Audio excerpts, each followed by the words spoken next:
beautiful brothers down from Toronto. No, you didn't do this class. You did this last class. We're gonna have to get this one is called Malcolm X. At some point, I'm gonna have to get a couple of you back down here before May.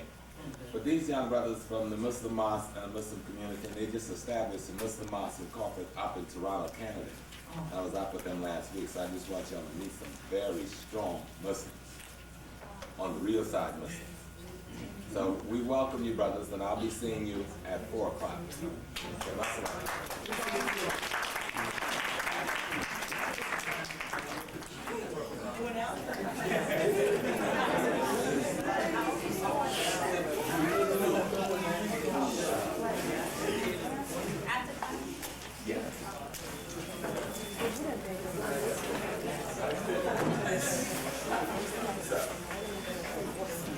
I'm not quite thawed out. Then I get on the plane and they don't have heat. There's only about 20 seats on this thing, right? No heat. And you just freeze. Oh yeah, I can do it. So folks, some people didn't have, everybody who didn't have a folder, you didn't do a folder. Come and get a folder. Put your name, hometown, Holy Roman Church of God in Christ. Jehovah Church of God in Christ. Oh, Jehovah Church of God. Reholding. The whole, oh, Rehoboth. Oh, like hang on.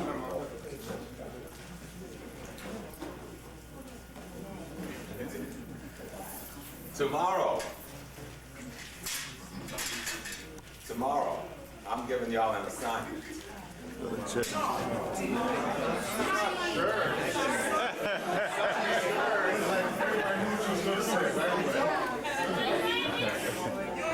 Y'all ain't got nothing to do on Sunday. 4 people say they go to church. What about listening to Minister Farrakhan on Sunday morning?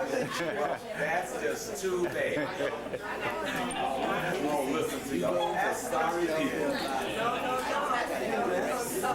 Well, tomorrow, as soon as I get the time straight, I'm going to hang out with Sister Betty Shabazz, Malcolm's wife.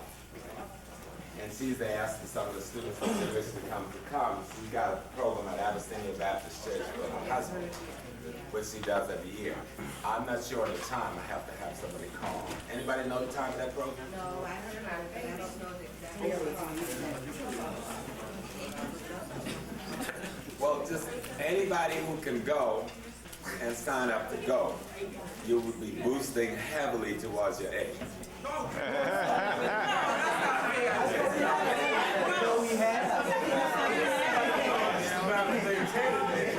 I know. Be quiet for a minute now. See, I know I gave you an A straight up, right? But I know the human personality, you're going to blow it. Right? So I'm trying to hedge your bet for you.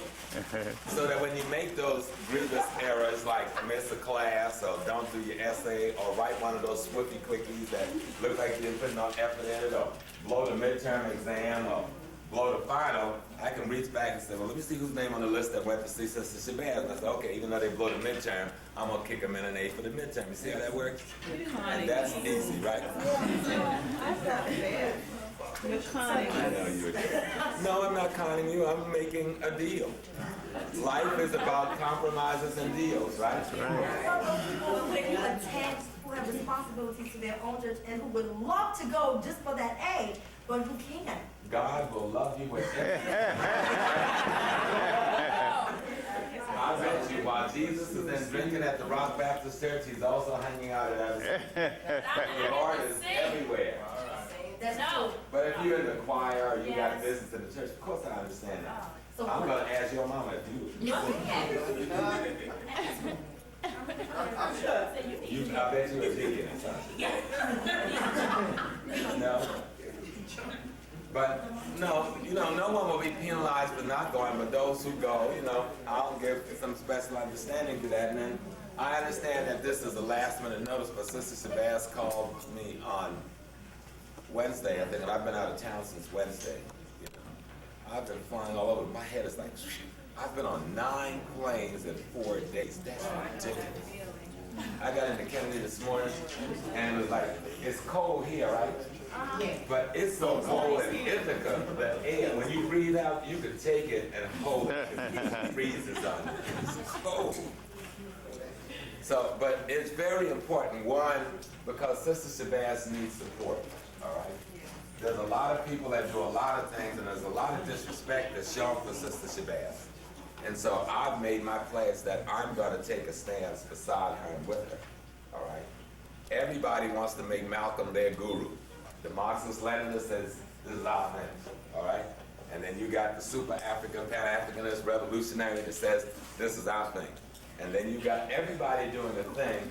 And then this sister, in the last few years, have been trying to develop some sense of who her husband is in some way. And she's a very strong lady. You gotta like meet this lady. You know, I've gotten closer to her in the last 2 years because she was always a very laid-back person. She didn't come out. And like she says, like things, I can't come out and talk about my husband because I got feelings inside of me when I start talking. You talk about it, you know, you don't have the same connection. So what I want to do is just show support for Sister Shabazz, you know, and let people know, because a lot of times when you're in different circles, you hear folks making these dumb statements and these negative accusations. So I think it's time some people stand up. Malcolm married that woman. He loved that woman. That was his choice for a wife. We ain't got a damn thing to say about it. He never left her. He lived with her until he died. He had his children and her children, and so that was their thing. So I'm not going to second guess the man. That was his lady. So if that was his lady, that got to be our lady. That was his choice. So I realize that everybody can't go, but those who can go, before the class is over, I will find out the time. But it's usually a very informative session. They usually have speakers like Jim Turner, of course, Reverend Butts, other people, and Sister Shabazz herself. And it may be important just to see. I'm going to try to get her to come to class.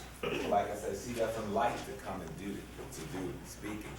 She teaches at Med. She's an administrator actually at Medgar Evers College. After her husband died, the lady went on, got a master's and got a PhD, raised her children virtually by herself. Because when Malcolm died, there was so much confusion and people were running and people were scared that they just left this lady and these children all by themselves. When Malcolm died, stock broke. The man didn't have a penny because that wasn't his thing. He didn't even have an insurance policy. So his wife and children was left with nothing, all right, except the charity and people who came forward, and only a few people did that, so this lady had to scuffle and do it. So she's a very special person and strong. I mean, you talking about sisters, she ain't got no insecurity. And if you get her mad, she got some shining words worth of 4 letters that she'll tell you too, and tell you real quick. You know, I just do what I have to do. She's an avowed Muslim. She's an off and off fanatic. If you see her, you would know she's a Muslim woman. But her behavior would tell you that she's a Muslim woman. She's been to Mecca. She loves her husband. When you hear Sister Shabazz talk, it sounds like Malcolm just stepped through the door in the next room. She doesn't speak of her husband like he's dead in the way we speak of her. And he talks of her like, this is my husband. And she deals with him. And in all these years since he's been gone, I don't think anybody can legitimately say they find any reason to say Sister Shabazz didn't live up to the standard that she and her husband set, because Malcolm couldn't have done what he did unless his lady was down. Because you can't do that stuff by yourself. I gotta go home and slip a note under the door and see if I can come in today myself. But you know, it's something that we need to do more of. The government and the state and the establishment, not taking away from anything from Sister Coretta, but because they favored Dr. King, or at least wanted us to think they favored him, they took care of Dr. King's family and they took care of Dr. King's wife. That was not the case with Malcolm's family, and that was not the case with Malcolm's wife. And the kind of respect that should have been accorded a woman and a family who was left here after having a husband, having done what Malcolm did, it would seem like we should be doing more, and we as a group have not done it. So all of us, myself included, I gotta carry the guilt because I didn't do the kind of things I should have done. So now that we got some consciousness, we can start doing those things. You know, and one of it is just standing with her when she comes out to respect her husband, and that's something solid. That's something to do. So anybody who can do that, do it. Sister Caroline, her new Malcolm X sweatshirt. How you doing, Sister Caroline? I have a chore for you. I want you to go and call Abyssinian Baptist Church. Do you know what time the program is tomorrow? Abyssinian? No. No, the OAU is the Communist Tribe program is in Abyssinian. This is it? Oh, Latino Americano. How did we become Latinos? How did we become Hispanics? You know, Sister Carla wanted me to do the television show this week with her. Oh, you know? Yeah. I'm gonna try to She's kick gonna in be on there, that. hopefully. Huh? Hopefully she's gonna be there. Okay. Why is it that our African heritage is usually denied? Why is it that our indigenous culture is rarely recognized? Know thyself, be thyself, free thyself. The statewide African Studies movement and 500 years of resistance present. D'Angeles Rodriguez Mohammed, Jose Lebo, Tina Taveras, and Rosita Romero. The topic, the Afro-Latino. Time, 7 to 10 p.m. Date, February 22nd. Place, City College, NAC, room 0201. And that's a very important program because there is about 100 million Africans. I mean, just get to that. Maybe more than 100 million Africans that speak Spanish or Portuguese. And we don't even think of it. And sometimes they're caught up in a worse situation than the English-speaking Africans are caught in. Because if you go to Brazil and see the slaughter of young people by that state, it'll mess your head up real bad. South Africa don't even compare to what the young black people go through in Brazil. And we haven't even gotten into it, so those of us from Black Studies on Jeffrey's side of the slate, and since they divides these two slates, there's a communist takeover in Black Studies, but we're gonna thwart that. And see, I have nothing against communists, as long as they leave black people alone. I think socialism is the way of the world, and I think eventually the whole world will have to move towards socialism, and then we might have some justice. But I don't want to confuse the socialist economic approach to the distribution of wealth with the European-dominated communist movement that has manipulated our movement into destruction. So we've got to make a clear distinction. And I'm not afraid to make any distinction. So all my Marxist-Leninist brothers, don't get confused. I ain't got nothing against Marx and Lenin. But I think after 1 million+ years of living, Africans have something to give ideologically to the world, and we have not even given them the respect to look at the African ways of approaching the world in order to come up with an alternative ideological perspective to these failed and destructive ideologies that seem to, every time they set up shop in our countries, we see millions of Africans dead. And I'm a little bit tired of that. If that's all they're gonna bring to us, let them go back to Eastern Europe, join the folks in Sarajevo, and have a blood fest. Because we're not down. Enough blood fest in Ethiopia, enough blood fest in the other places. Cuba is a good example, but Cuba is a socialist state that have not denied its cultural integrity, and that's probably why Cuba survived. That's right. Because Cuba understands that you don't have to deny yourself to employ an ideology to distribute the wealth of your nation. And it has proven a very strong success, and if the West was not such an enemy of the Cuban state, Cuba would be the model state for the world today. And in many ways, it still is, despite what has happened. That's right. So I wish people would attend this program on the Latino Americanos on the 22nd February, that's Monday, right? At 7 to 10 in this building on the first floor downstairs as soon as you come in the first entrance. It's very important because the Euro-Americans have determined what the relationship is to the Latino community and to the other African communities in the last 20 years, and they've driven a wedge between us that is not to be believed. When I first came to the city, the communities were not separate like they are today.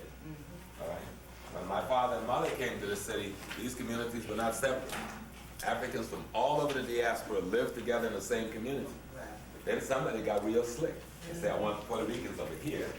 And so they remanded and slicked that up. I want the African Americans over here, and I want the Africans from Jamaica over here. And before we know it, 20 years later, we playing the same little game of neo-colonial intrigue that they play in our countries back home. And we haven't even watched the ball bouncing. Once there used to be music that was called Afro-Cuban. You never even had a term anymore. The white people changed the term by dominating the record companies that produced the music that we produce. Then tell us who created that concept. When we did. There was a time when there were coalitions that dominated the city. The reason all of you guys are here, because the Latino community and the black community got together and we said, no more bullshit. We did. Oh, I said something. That's exactly what we said. Schools were in our community. There was no hostel standards. BCC was mostly white. Lehman was almost absolutely white. City College sat in Harlem and was 99.9% white. And we were out on the street with no jobs, high school degrees, couldn't do nothing with it. Because some other folks from other places came into our neighborhood, dominated the schools that our parents paid tax on, just like their parents, so we could come in. And we didn't get in here because they says, now it's time. We got in here because we got some sticks and some bricks and beat the hell out of a bunch of people, bust up a bunch of buildings, burned down a few, and they said, let's cut them a break. And their deal was like, let's let them in. They devised the black and Latino legislatures in Albany, led by a cat named Basil Patterson, who was a state senator then, he's out of Jamaica. They, at that time, and during those days, Herman Badillo was with us. But Herman, I don't know what happened to Herman over the years. But they devised College Discovery and Seek. And that's how we got in here initially. We were almost 90% people of color was College Discovery and Seek. And we remember the things they used to say, let them in, because they'll all flunk out. All right. Now we have combined, I think, over 100,000 in CUNY, blacks and Latinos. Now they're trying to shrink the university, raise the tuition, and push our butts out. So you better wake up and understand the reality. When we make these coalitions, we better stop making the coalitions with the wrong people and stop making coalitions with ourselves. That's right. And they didn't pay 1 penny at that time. Oh, they didn't pay 8 Not a pennies. penny, they didn't pay. Matter of fact, when I came to the city, they paid for my books, they paid for everything. No tuition, no nothing. But once our numbers increased, they brought in tuition. Okay. Professor Smalls, you had said that it was 99.9%. White, mostly Jewish. Okay. That's it. Now you said if it was free, then what was the reason why African Americans wasn't able to get in? Because they did not let us in. Like what did they do to stop? When you applied, you didn't qualify. That's right. That's just the way they did it. If they said you didn't qualify, you didn't qualify. That's right. When I came here in 1968, there were 22,000 students on the City College campus. Then we had all of South Campus. They've really shrunk this place. That whole of South Campus where they built that field, that was all buildings. They tore down 7, 8, 9, 10, 11. They tore down about 11 or 12 buildings off of this campus. Okay. And we also had facilities out on Broadway. The architecture school used to be on Broadway. There's a big supermarket there now. Another big part of the history department was there. There was some other buildings. This was a big school, right? They started shrinking it to shrink us out once we got here in numbers.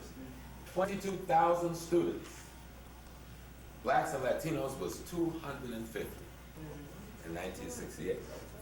And the same Leonard Jeffries they're beating up on now was an adjunct lecturer in political science, and he organized 10 black and Latino students. A brother named Henry Arce, who now have a scholarship on this campus that he put up with his own money for black and Latino students in Seek. A brother named Willie Morales, who later head up the FALN, who's now in Cuba. A brother,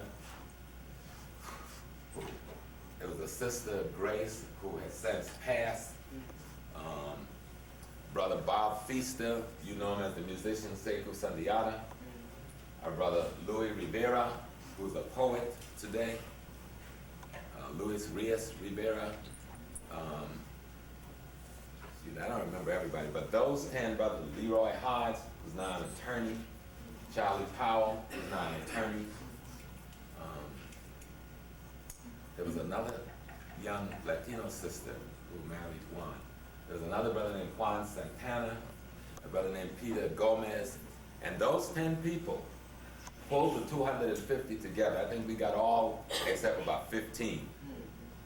And we formed something called BPRSC, Black and Puerto Rican Student Community. And we took the joint. We pulled the biggest campus takeover in the history of America, and they don't even discuss it. They talk about Columbia, and they talk about Berkeley, but Columbia did not wrought any national change. Berkeley did not wrought any national change. But to take over that city, we took 17 buildings. We held them for 2 weeks. We engaged in bloody battle with the cops. We got arrested. We engaged in bloody battle with the hard hat construction, white male construction. They about to attack us. We engaged in bloody battle. I'm talking about bloody battles. People went to the hospital and so forth and so on. People went to jail with the right-wing white engineering students. And we took our stance and we held it. Some of us had to drop out of school. Like, it took me 7 years to finish because, you know, I lost a few years behind that. A few other brothers never came back. But in the end, we forced the national agenda on open admissions from this campus. That did not come from Washington. That did not come as a result of Berkeley. That came as a result of the Black and Latino students' work on this campus. Right? We forced and ushered in open admissions in 1969. There was one Black Studies program in the country, San Francisco State. But we brought about the first Black Studies Department, the first Puerto Rican Studies Department, the first Asian Studies Department as integral academic departments, not programs funded by soft money from the outside, okay, with tenured professors. And then that boomeranged around the country. We forced them to make all education majors take Spanish because these people were going to teach in the Spanish community and could not speak a word of the language. We forced them to have all ed majors take Latino studies and Black studies if they were going to teach in our communities. They have since reversed some of this. And these are some of the things you gotta demand. If somebody's gonna come and teach in your community, one, they should speak the language of the kids they're teaching or they shouldn't be there. Two, they should know the history of the young people they deal with, know they shouldn't be there. And there were a few other things. We demanded that the CUNY reflect the complexion of the high schools of New York City. And we did get that. Look at CUNY, and you see we were very successful at that. So those things are very important things because we did those things and we had three main heroes. One was a man named Pedro Visa Campo. One was a man named Malcolm X. And the other was Marcus Garvey. Those three people looking at their programs, looking at their ideas, we said, yeah, we're gonna do this. And we did this thing. His name is Don Pedro Visa Campo. He's the revolutionary, what people would you say Don Pedro functioned in the late 40s and through the 50s. But he was arrested for anarchy by this government and kept in prison, and they probably gave him cancer. He was let out of prison in his 70s when he died shortly afterwards of cancer. You know, that organization probably made the most radical move in the history of America when the Puerto Rican community is an organization of the community that actually attacked the Congress of the United States, went in there and shot to join up. You know, I think there's one sister left from the organization. I forgot her name. She's out now, and they let her out of jail and then tried to quiet her down, but she stepped off of the plane talking about tear this shit down. They thought they pulled her out. All those years in prison, the woman just missed a step. Okay, so I'm saying that because you guys, now the responsibility falls on you. What are you gonna do for the young people coming behind you? Now, we want you to get your degree because that's the whole reason for the fight. So you get in here, you get degrees, but we hope that you use degrees to further the liberation of our people. I don't care if you get wealthy. I mean, people should not work and struggle to be poor, but you should also use your wealth to uplift the poor. You should use your technology, use your degrees, use your learning to better your society. Now get your degree, and the first thing you do is pack your bag, pack your car, and move to the community of the people who've been oppressing your people. And that seems to be the trend that's been going with us. Soon as we get where we can do some good for our people, we decide to leave them. You know? And we have to stop doing that. You have to stay among your people. You have to make the efforts that they put down work. Because the people who laid the foundation for us was basically Black and Latino women on welfare. They took this shit to the street in the mid-60s, demanding education for their children. You know, because those people did not want to be on welfare. Nobody wants to be on welfare. I've been on welfare. I didn't want to be on welfare. Nobody wants to be there. But if you're there, then your greatest aspiration is that your children will never have to be there. But now the children is here, and the children don't understand where they came from, and so they don't see what their responsibility is to the people who produce them and produce these things for them. And there was a lot of young men who've been struggling around here for the last few years, a couple of them in the class. I'm not going to point you all out and embarrass you or nothing like that. But they've been struggling on the whole question of tuition. And half of the time that they were taking over buildings, dropping, nearly failing out of school, being pushed around, they didn't have the support of 1% of the student population, but anytime they stopped the tuition, all they all benefited. That's right. And then a handful of people had to suffer because they made that enormous sacrifice. And so people, what you have to begin to do is like, join with one another. There's a number of good organizations on this campus. There's a listing of good organizations you can find out. There's some good brothers and sisters down in those student governments. Go down there and find out what's going on. You know, there's Students for Educational Rights, and I hear they're trying to take their room away on the second floor of the, what's that, third floor? 3201 of this building. They have an immense amount of information in there. What days do y'all meet? Every Thursday. Every Thursday, 12 to 2. Go by the meeting, find out what they're talking about, find out what's going on. Participate in the process. I mean, it's your future. When you graduate, there are going to be some more Black and Latinos at the door trying to get in. Now there's some people at the doors look just like us saying, you can't come in. Because they've got Black people up here that says ruthless as any white people have ever been. They've got Latino people up here as ruthless as any whites have ever been. They feel their allegiance is to the system and not to the people who put them in these jobs. And a part of what you've got to understand about Malcolm is Malcolm, he didn't carry a gun, and he didn't, you know, he did carry a gun. What I mean, he didn't, you know, take over a city. He didn't lead an army under military arms. But Malcolm was a revolutionary, very clear about the fact that you've got to wrought change, and he even suggests if violence is necessary, then that's the play. But he was definite about the fact that you had to struggle for change. And his life is an example of a man who, at every step of the way, struggled for change, and any new idea that altered his consciousness and showed him where he could be more correct, he would change and follow the more correct path. How you doing, sir? You need to see me? Okay. So, when you think of your future, you think of the future, all the people that got to come behind you. I've got 6 kids. When I came to City College, I had no children yet. So me and my wife got married our first, I think I met Carol, my second semester and her first semester, and we got married at the end of her second semester. And all of our kids are born at the end of the year. We fixed it so the kids are all born in May. So we had the summer to do the nursing and stuff to get on back to school. And so all of those kids have gone to City College. And that was my position, that if this school was good enough for us to be working here, then it should be good enough for our children to go. You know, so all my kids have gone to City. There's 2 of them here now. There's 1 in this class. And they all have done very well. So we have to make our minds about what we're really gonna do. And we've got to stop running away from our community when we get our degrees. Because over the years, I've seen thousands of young Black and Latino men and women get their degrees, but I don't see them no more after they graduate. Very few of them come back. Very few of them come back and try to offer counseling. Very few of them come back and try to give you something so that you can move further yourself. The alumni associations that have been formed, you know, we don't participate in them, so we can't reach out and help you. All of this stuff that's been going on in that city, if the Black and Latino alumnus that have graduated from here tell City College, we're gonna pull our money out, a lot of change will come, because you'll be surprised how many of us have gone through here. In the last 20 years, we've had, I bet we've had close to 15,000. But we're not coming back, and we're not making our power felt, and we have powerful positions.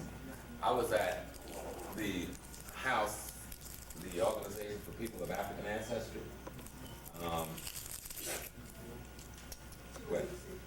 on Common Avenue, 286 Common Avenue, and we were meeting with this commissioner, Dunstan, and they're talking about this commissioner of youth who's a good brother and he's down and everything, and I walk in the room and he goes, James! Me and his brother captured an undercover agent together in 1969 named Ronald Broadway. He was a part of the BPRSC. And I haven't seen this brother in 2 decades. But now he's a commissioner. And we've got other people in other places like that that we need to rein back in and say, yo, you know, you gotta give something back to this community. And so we come into Malcolm. That's why y'all are here, right? Yes, sir. Another fly. Oh, the other one? Professor Small, Yes, ma'am. excuse me, is it all right for them to see, or have you seen The Nation, that movie, on 125th Street? No, I haven't seen it. Well, please see it, I mean. I'd like to see it first. Oh, And see okay, whether well, it's that's what I'm something I telling want to you. see. I saw it. I It's, thought it it's, was more- it's like a docudrama. good. It's good. I mean, you should see. See, I advocate that the war between the nation and Malcolm should end. Yeah, but it isn't a war, it's just No, you're not listening. There is a war. right. And tomorrow, Minister Farrakhan will make his speech after 90 days. So we're all waiting to see what he says. That's Malcolm was dead. Somebody killed him. right. We know the CIA was involved. We know the Justice Department was involved. We know the Mafia was involved. We know New York City Police was involved. But you cannot scratch that members of the nation was involved. Now, whether they were involved with orders from the top or whether they were involved as a renegade cadre of their own, why don't we just acknowledge the stuff, tell the truth, get the business behind us, and move on and organizing our people? And it's time for that. And anybody who ain't down with that, you're not really seriously down with the unification of nearly 50 million people that's being oppressed in the United States of America, who are just of English-speaking African ancestry. So I'm tired of this business of talking about, well, Malcolm wasn't all y'all thought he was, and Malcolm was, whatever he wasn't, we know what he was. Exactly. And see, that's what we gotta deal with. I raised the praise of Elijah Muhammad. Whatever Elijah wasn't, I know what Elijah was. So we need to deal with Elijah in his context. That's right. All right? And I've raised this for people from the nation. If they let Elijah go and give him to the people, you will see a change. But people are afraid to even deal with Elijah Muhammad because they're afraid of the reaction from people in the nation if they don't do it the way people think it should be done. But give Elijah to the people. Let the people make a decision based on the work the man has done, what he means to them. But this business of saying a personality who struggles for people's freedom belongs to any group is ridiculous. They don't belong to these people. They did what they did because their consciousness led them to do these things. And some who have done it well have been of great value to people.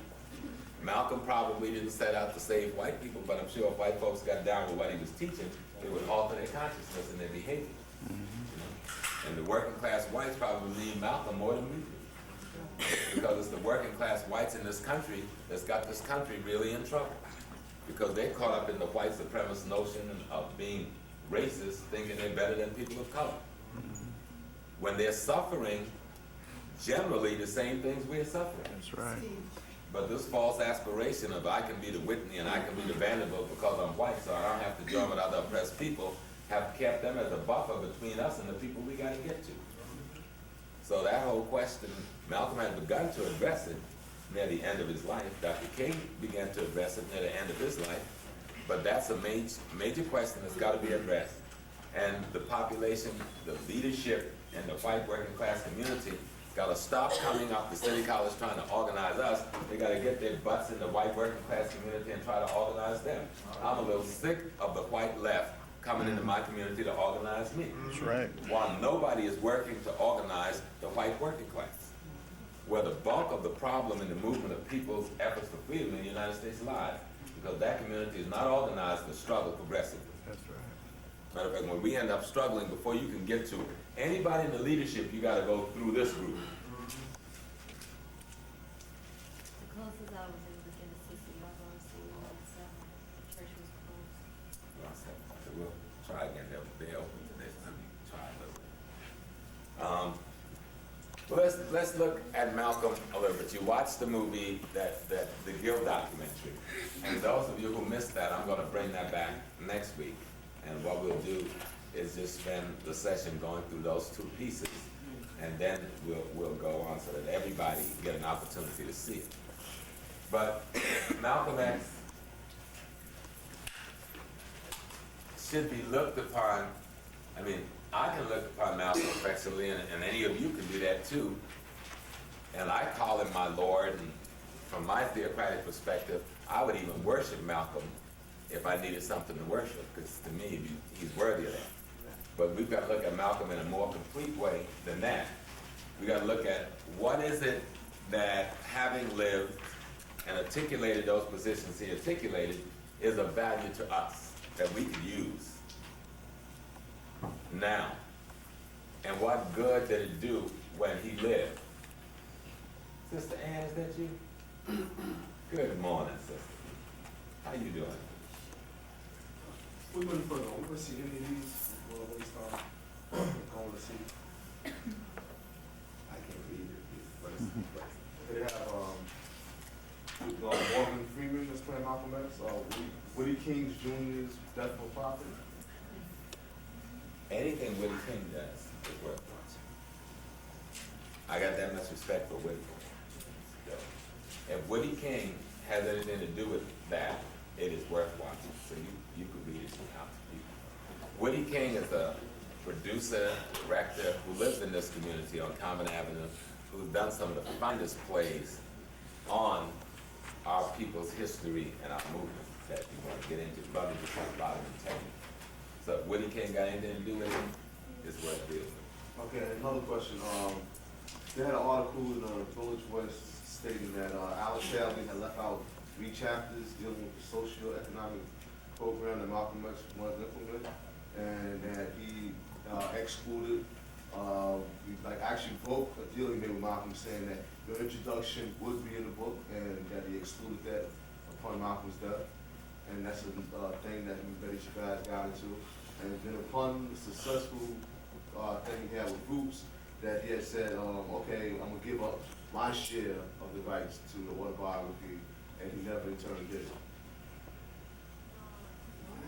Well, see, the first thing you do is ask who wrote the article about Alex Haley. The people who murdered Malcolm X and who've been murdering us with their pen and their media can't criticize my brother. If they've raised some questions, then I suggest to my brothers and sisters that you go and do your research to see if they're valid. Right. Okay. But the murderers of my people can't talk to me about my brother. And that's the position. I didn't even read the article, Dr. Dagan. I don't intend to read it. Because those people have tried to assassinate, when they couldn't kill us physically, they've tried to kill us spiritually. Whatever Alex Haley did is probably not out of vogue with reality. When Malcolm X was killed, another 40 or 50 people was killed, which we'll get into later, behind Malcolm's death. How would you react? With all of those guns out there, all of the assassination, all of the fear, all of the death threats. You know, I try to understand reality. I've been into death. I carry my bulletproof vest everywhere I go. All right? I've taken bullets. I've taken the beatings. When that stuff went down with Malcolm, it wasn't just Malcolm getting shot. It was a bloody war. The CIA used that moment to kill off a number of leaders. There was war between brothers in the nation and brothers in Muslim mosques, which isn't over yet. Like those young bloods you see up there, they have an army up in Canada. I was up there with them. They're still pissed. You know, Malcolm had chapters of Muslim mosques and OAU in Canada. Technically, I'm still the minister or the imam of the Muslim Mosque Inc., so I had to go to Canada to get permission to establish the mosque. Now, I do not function as a Muslim minister anymore, but until we find a minister to replace me legally, I'm the minister of signature of the Muslim Master Corps. So there is the stuff they said about Alex, analyze it for yourself. First, analyze who's writing it and why. And let's look at Alex Haley real quick. Just let's take a minute with Alex. Roots made more than $250 million. That's right. How much money did Alex Haley get off of Roots? After the lawsuit, After the lawsuit, how much? $600,000. $600,000. Somebody sued Haley right after, a Jewish guy, right after he wrote the book. As soon as he goes, Yeah. See, you can sue anybody when they write because so many things are the same. All right? The guy who made Roots, Alex, when he first wrote that book, he didn't know Roots was going to be a big book. This was a man tracing his family tree, right? There was no Roots phenomena yet. He had written a nice book, tracing his family tree like a lot of us have been trying to do, and he wanted to publish the book. The best deal his nice lawyer from the other side could get him was $1 million over time. And he sold the rights to Roots to this Jewish guy and his descendants forever and ever and ever. A lot of us do that because when you're broke and hungry and you're a writer or a singer or a painter and you're trying to survive, $1 million, even after they take that tax and leave you with how much, is a big piece of money. But when the courts got through with that brother, he had $600,000. The white guy that bought the rights made $250 million just on TV Roots alone. That's not counting the billions made since TV Roots and all the repeats and the videos and the books. All right? And they got some balls to talk about what Alex Haley did wrong. Why didn't he talk about the people who ripped the man off for $1 billion and never gave a penny to nobody? Nobody. All right? That's what really happened. And this thing, Leonard Jeffries, Haley had no money to do that book. Dr. Jeffries was chairman of the Black Studies Department at San Jose because after 1969 they booted him out of City College for working with the students. Things you don't know. See, if you want to understand why they're after him now, you got to know his history. When he was down in LA, walking around with 357 Magnums and shotguns with the brothers and sisters out there fighting off the Hells Angels, who were acting as the right-wing arm opposing progressive black students in San Jose. Jeffries used his name and his department to secure a grant from the Carnegie Corporation of nearly $1 million to bring African scholars from around the world to do a project they called the Kenti Project. Our project was based on tracing the roots of the people in the slave diaspora, and then use those researchers to do a lot of the data for Alex, and then use that money to put Alex's research staff online, and then Jeffrey signed a check and paid it. That's what he meant when he said without him there would not have been any roots. And unfortunately, when the Jews ran to Alex and said, you heard what he said, Alex repudiated his own brother when I sat in Gothels many, many times when Alex came over here to pick up the checks.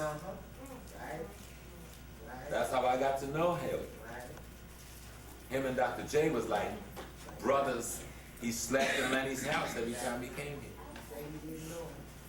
But this terrorist state we live in could put you under a lot of pressure if you ain't strong and you fold. You know? Except they're running to some of us who don't fold so easy, and they got a problem at City College because we're going to get our department back, and we're not relinquishing this department to Trotskyite, European control black people who are a bunch of petty bourgeois reformers masquerading as socialists from Gordon on down. Check out their background. From Gordon to Bell Hooks to Manny Marabou, and check and see what the party line with all of them. All of them come from the same cadre and the same cell. And they're going to bring some white control Marxist cell in to take over black studies to turn an African phenomenon into an African American nothing? I'm not putting down African Americans, I'm an African American. But you cannot study Africa by studying our genesis coming from slavery. And that's what they want to do. So we've struggled to get a PhD program that take in Central, South America, the Caribbean, the United States, and Africa, and even our people in Europe. They're now going to give up a program that just deals with African American from the plantation to now. They're out of their damn minds. But that's what they intend. The intent is to stop you from developing a true analysis of world domination by monopoly capital, and you cannot do that just by looking at black people in the United States. You cannot do that.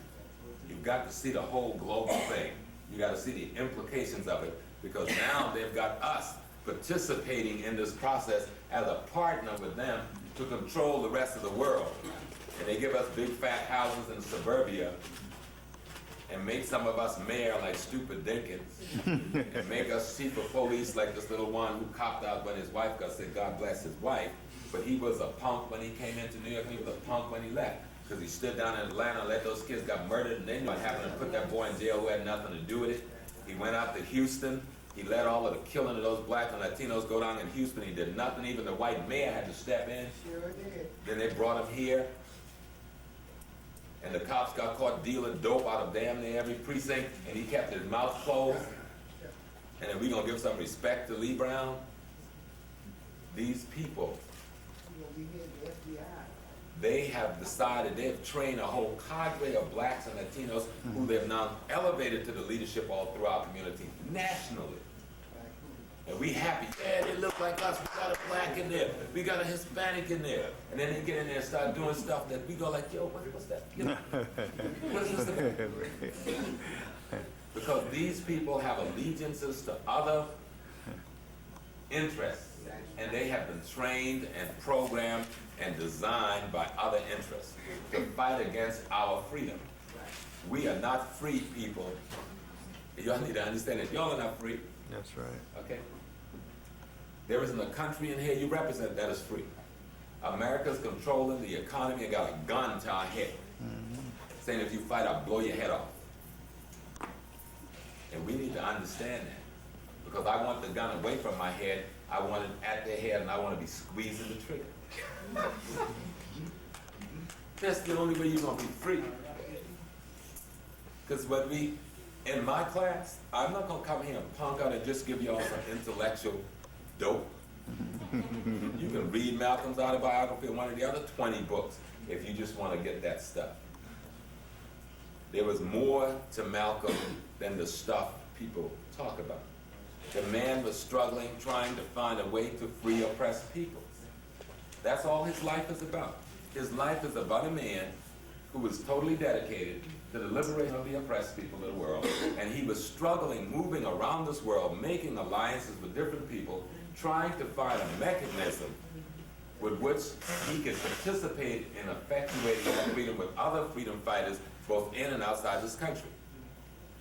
He met his death when he went abroad and found other freedom fighters that he could create alliances with, and created some serious potential alliances, and came back here and organized a formation out of which they could articulate what that alliance was about, and he was assassinated. Primarily by our government and our government manipulation of a rift between him and some brothers and sisters that he worked with. My only thing with the nation is let's put the cards on the table and get past the mess. Because I'm not hung up in this group here is a religious group and this group is this. I've been in formations that have been totally Marxist, a formation that says they're totally Nazist, and we all have the same contradictions that we got to work through. But there's enough common stuff in terms of our intent to aid the liberation process that we should make better alliances around that commonness that we have. We've even failed here at City. We have not done it. These people are taking City back. They're taking City back. Once I did 2,000 community programs a year on this campus. I think in the last year they didn't do 100. Students did something like almost 3,000 programs a year, and I bet last year students wasn't able to do 200. Because they decided to take the student center and make it an administrative phenomenon rather than a student phenomenon. When I ran the thing, I let students run. All I did was make sure that, things didn't fall apart. But the students ran. 68% of the staff, 68 members of the staff that only had 72 people were students. 68 were students. I did that deliberately. I fired all the other people to 3 when I came in, and they've been wanting to get me ever since for doing that. I kept Mrs. Hubbard, Mrs. Bloom, and the person who was an assistant manager, Mrs. Green, who retired. They imposed Mr. Evans over me because they wanted an administration person to monitor me. There should have never been another office there. Then they imposed Mr. Charles, which led to catastrophe. Instead of letting the students run the students' union the way it was designed to be run for students' interests and for community service. And if you read the contract, that's what was supposed to happen. But they realized that when you have students hooking up with community, you get different kinds of political habits, and they didn't want it. But they underestimate the students at this school. They think by bringing in this armed police force that they've brought in here, and they have brought in an armed police unit to this campus of a private police force that works for CUNY, not to keep anybody from mugging you or raping you, but to keep you from acting as a political dissident if somebody oppresses you as a student on this campus. And the people who are armed look just like us. Now, before, we had very good relationship with the guards on this campus, and they would not move against the students. But what they brought in here now, I don't know what that is, and we have to find out. But I hope the students are strong enough not to be intimidated by some creeps walking around with guns on their heads. Now, if they're legitimate and they protect the rights of the students, then I respect it. But if they see their job as protecting the oppressors within the construct of the institution against the legitimate rights of students to dissent when they disagree, then I got a problem with it.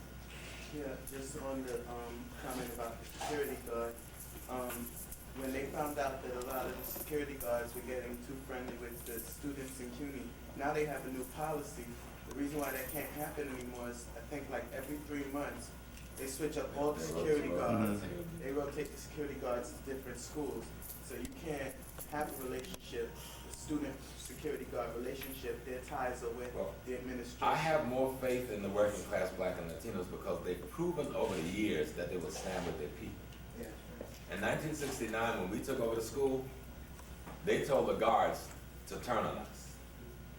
And I remember that day very well. They were working for a group called Burns. The police came to take the campus. And 40 Black and Latino guards, and many of them armed, stood across the gates with their armed folders. They told the police, we are not going to let you in. They then moved and said, we fired all of you. And then we said, if you fire them, you won't take this campus without a bloody fight. And when you hire them back, we'll sit down and negotiate. So all through our history up here, the working people on those guard forces have stood with us. But like I said, now they're up the ante. They're paying some of these guys real good. They're being trained down at John Jay by the cops, and they're being brought up here to act as a paramilitary buffer against our interests. And I'm just laying that out because you need to understand these things. And not just walk around here like, all I'm gonna do is go to my class and go home. Because somebody is struggling so you can go to your class, and that means you got a responsibility too. And I'm not saying take over a building or hurt any other human beings. I'm saying though, when you find that you're being treated unjustly, you have an obligation to yourself to organize with others who are being treated unjustly to try and remedy the injustice. That sounds very Christian to me, wouldn't you say? So that's what you have to start thinking of. But the thing with Alex, no, they calculated this thing to write it during Black History Month. They calculated that movie, which was the most ridiculous thing, which Alex Haley did not write, Queen. I feel an enormous offense. All of us in here nearly are children of people who was incarcerated as captives and made slaves in the plantations of the Caribbean, South America, and the United States. And to make a movie taking the victims and turn them into lustful whores for the white oppressors. And that's what they did. totally deprivated and degraded our women. They got so ridiculous that the Northern soldiers were made the villains and the Confederate crackers were made the heroes. I said, well, would you look at this shit? There was a movie called Birth of a Nation. You know what? I'm gonna bring that movie to class and let you watch. I have a copy of it on video. It's called Birth of a Nation, where they did the same thing back in the 20s. Made a movie where they made the black people of Reconstruction the villain. They made the Ku Klux Klan the heroes who liberated the South from these evil black mongrels. Okay? And when I only watched the first episode with my children because I wanted to explain it. Even the children didn't watch anymore to see what they were doing.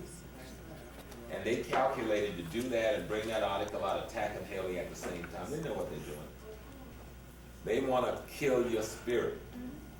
We have to find out who the theys are. And we will be shocked when we do. Okay. Alex may have had to do a lot of things that writers have to do. He may have left out a chapter here and there. Probably the introduction, the book was so politically hot that he was lucky that he got the book out, period. All right? I don't know what other chapters. I knew there was 2 chapters left out. I've always known that. Okay. I know that the proofs was stolen out of Malcolm's office after Teresa, right after his assassination. Right, that's the point I want to make. What are chapters covering his economic programs that he started talking about more and more? I love Malcolm. Malcolm was a bad dude, but he didn't have no more magic around designing an economic program than you do. Whatever was in there had no more magic than any of us if we're dedicated to doing that. That's a game. What Malcolm was going to get, if Malcolm could have come up with some solution, then anybody else could come up with it. My point that I'm making is that Malcolm was a bad dude. You know what made him bad? Is that he was just dedicated to struggle. He didn't have no magic, nothing. He didn't have no special solutions. He was just dedicated to struggle to free people who was oppressed. And so, 1 minute. I don't believe Malcolm had any solution. If you read his speeches, he told you he didn't. He said he was struggling with the thing. He was searching, trying to find a way to organize people, to pull people together. As smart as he wasn't big enough to put together the solution. No single individual was going to do that. No single group's going to do that. It's going to take a lot of people working to do that. What economic solution? I mean, if that's a magic, they would have been killing people for years. I'm sure those chapters wouldn't have been laying around nowhere. If he had that, that's platinum. The only economic solution people that are oppressed have is to become conscious and aware of their oppression and their oppressors. That's right. All right? There's no other formula. You must become conscious of your oppression and your oppressors. And then you must become conscious of some methodology to deal with resolving that contradiction that represents. Malcolm was struggling with others. Malcolm didn't put OAU together by himself. He was working with many, many other people, trying to come up with an organizational structure and form to pull the resources of our community together to begin to address the things like drugs, to address the economic situation, to address some of the other problems in the community, but they hadn't come up with it yet. I'm sure he had some proposals, but they were nothing more than proposals, and I'm sure when we see them, we would have seen that those proposals have been put forth by many different peoples over the past few decades. See, to villainize Alex Haley at this time bespeaks exactly what our enemies have done all along. It's like the movie. You know, I don't mean to be too hard on Spike. Like I said before, I think Spike Lee did the best he could. No, let me see. I ain't gonna have no sympathy with him either. He know more about Hollywood than I do. I'm saying that Hollywood shut him out because they don't like him there. He knew that before he made his first film. That's right. So that ain't no big deal. Hollywood don't like me or you either. See, we gotta stop sympathizing with brothers and sisters who make bad decisions because of their arrogance and their ego. And I don't care what kind of skills they got. We keep accepting losers because they got our skin color. We got to stop doing that. All right? No one in our race has ever been assassinated except one of us aided in the assassination in this country. We got to get to that. He had to have known they wanted to use that movie to assassinate Malcolm X. You think that movie was about? The movie has done more damage to Malcolm than anything prior to it. There are young bloods walking around the street now calling him a traitor. They would never even dream of doing that before, because they had their mythical Malcolm. And they wanted to destroy the mythical Malcolm by creating a white mythical Malcolm. And they were slick enough to get one of the best directors we've got to direct the thing. He did a good job. Denzel did a fantastic job. But they got to start getting conscious and understanding what the ruling class in this country uses us for, and stop saying, well, I did the best I could. You shouldn't have done nothing if you couldn't do that. That's right. That's what people was telling him. That's right. Leave that alone. But people got carried away. I don't have to listen to y'all. Who are you? Well, the people who was telling them that got a program tomorrow. They're the people who founded OAU with Malcolm. These are revolutionaries who spent most of their adult lives in exile from this country because of their struggle in this country. And they tried to reach this blood and said, brother, listen, we need to talk to you. He didn't feel he needed to talk to these people. And you're going to write a book about a historical figure, then you got all the other historical characters that participate saying, let's talk, and you tell them to go to hell. That's what people got angry about. It didn't have nothing to do with whether Spike was good or not good. Spike is an excellent movie producer and an excellent director. He's proven that he isn't even a bad actor. He's a pretty good actor. But that wasn't what nobody wasn't questioning, none of that. We know the kid is good. We were questioning the motive of Warner Brothers wanting to make that movie at that time. And people were saying, maybe if it's got to be made, let's stop and see if you can raise the money with black people, because their money is not going to allow us to do what we wanted to do. You don't make a movie about a man named Malcolm X, of his revolutionary character to us, and what he represented at that moment to the young people in America. Malcolm was in almost 1/3 of the videos that the rappers were making had either a clip from Malcolm, a speech from Malcolm, a reference to Malcolm, or something. Young people was all wearing the little decals, the watch, the man, everybody had a Malcolm t-shirt. And they wanted to stop that. If you read the documents of J. Edgar Hoover and others, they made statements like, we don't ever want them to get a Messiah. It must be killed and destroyed by any means. Our government has stated that clearly. So then somebody decided the best way to deal with this is to use the mass media and give them an image that counters the image they have now. We'll take their Lord and we'll show them that he wasn't what they thought he was. So I only know one incident where some young brothers who identified themselves as 5%ers attacked one of the Sons of Africa downtown when asked what they thought of the Malcolm movie, and they took a macho position that that son of a bitch is a traitor. Because when you go to watch this man, and the first hour of a 3-hour flick got him frolicking in bed and on the beach with a white woman, without putting any of that in context, man, how old was Malcolm when he got arrested? No, that's when he got convicted. 18. No, when he got the final arrest, he had just turned 20. All of those years they talking about this big-time pimp and hustler, the cat was 18 and 19. All right. How many months did Malcolm spend in the street as this so-called great criminal? 18 months. 18 months. Okay? 18 months. He spent 11 years struggling for people's freedom. 12 years, counting the last year. But they took 18 months and dominated the picture with the 18 months, and then flipped through the 12 years of struggling for people's freedom like you flip through a book with electrical page turners. And many of us, we've been watching these things, and you know that we understand how the system works. When they put Living Color on TV, you don't think they could have put something else on? That's right. I haven't even seen this Martin thing yet. but they know what they're doing. These people are in the business of manipulating That's your right. consciousness, all right? That's right. They're in the business of socializing you and determine what you believe and how you believe it.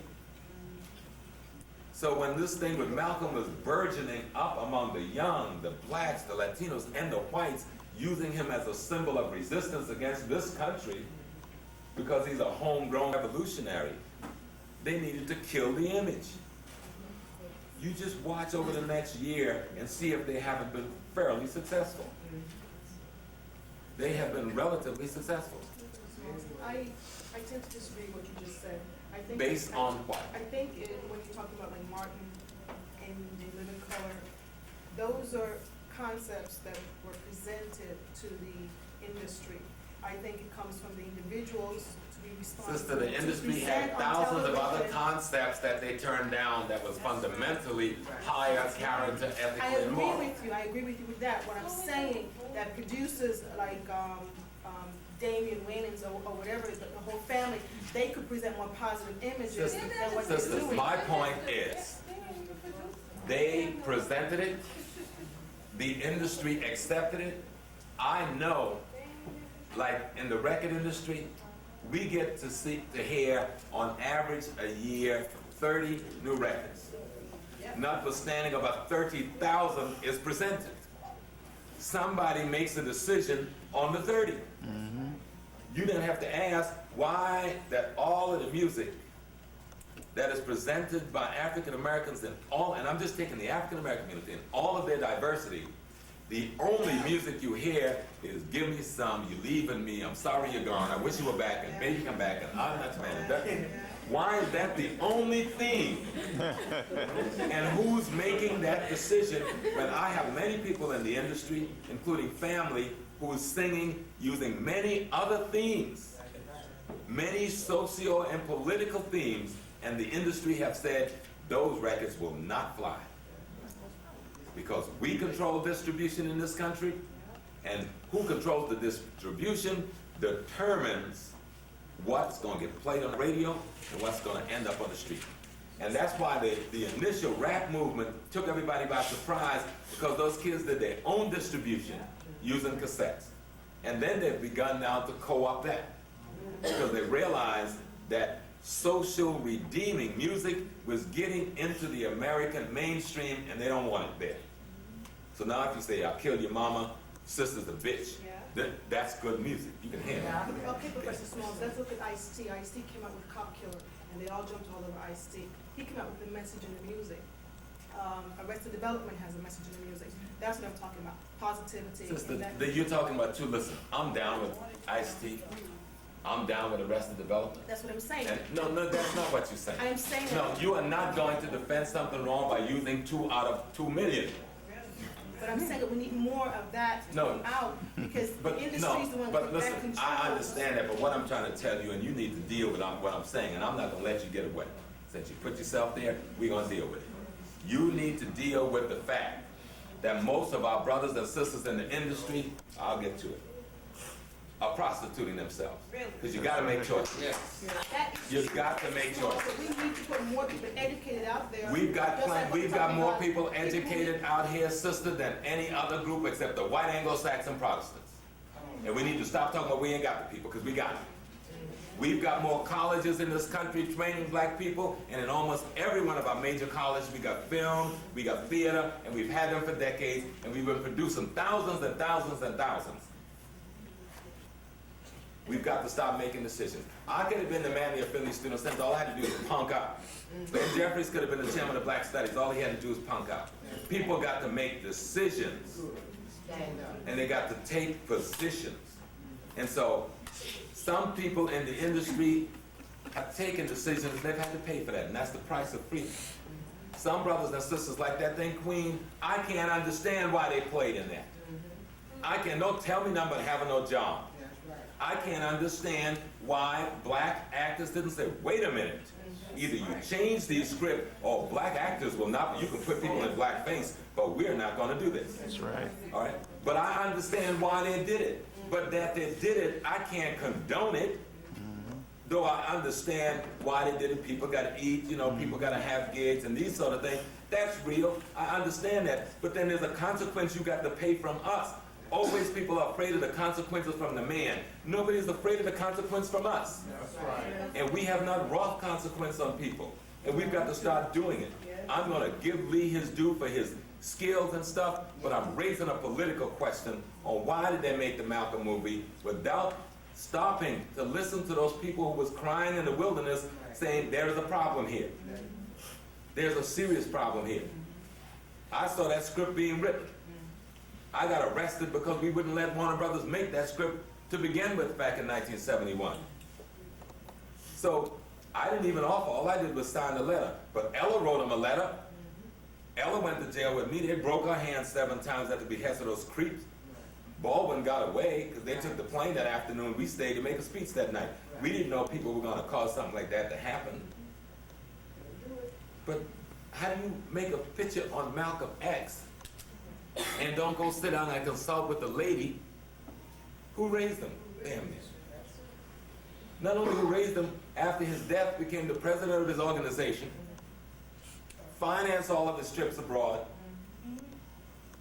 Yeah, I just don't understand that, unless you got some political motive. Then if you say, well, you ain't got no political motive, then you made a grave error, so you gotta admit that error, because brother, you doing harm, because see, if you make a movie like that about Jesus, you're gonna be in trouble. That's right. Big deal. If you make a movie like that about Anne Franks, the Jewish woman who stayed in that basement all of those years, you would not defamate her because you would be in trouble. That's right.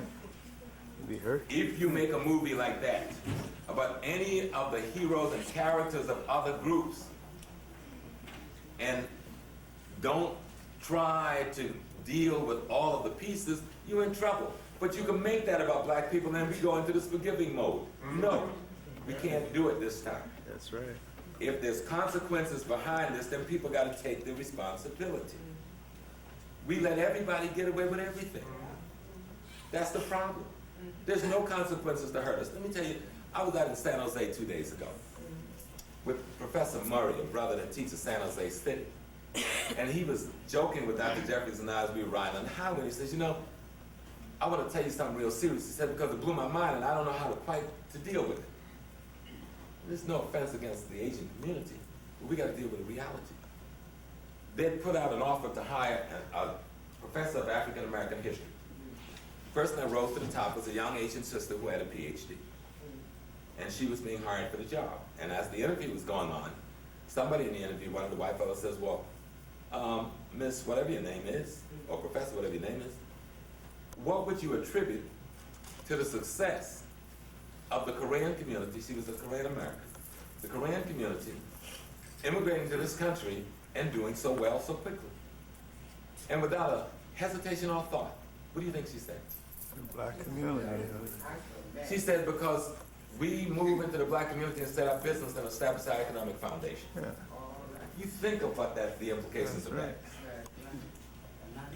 She didn't say we move into America and set up business. She didn't say we set up business. She said we move into the black community in America and set up business and consolidate our economic foundation. There's an assumption that you could do anything to black America. And everybody has this assumption, including black Americans. But we don't buy from each other though. Everybody make money off us except us.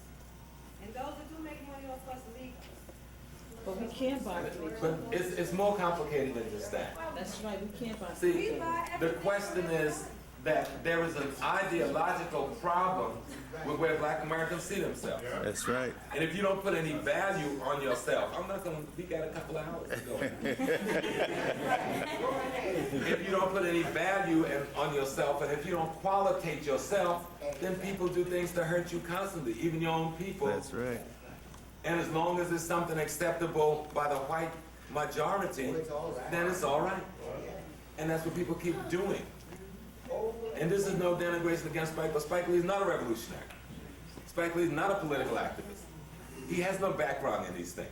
I know some of the people he had working on the set. Absolute bummers. And he knew they were bummers. But they didn't offer any contradiction. So you could bring them in. They offered no contradiction. Whatever was said, it was mm-hmm.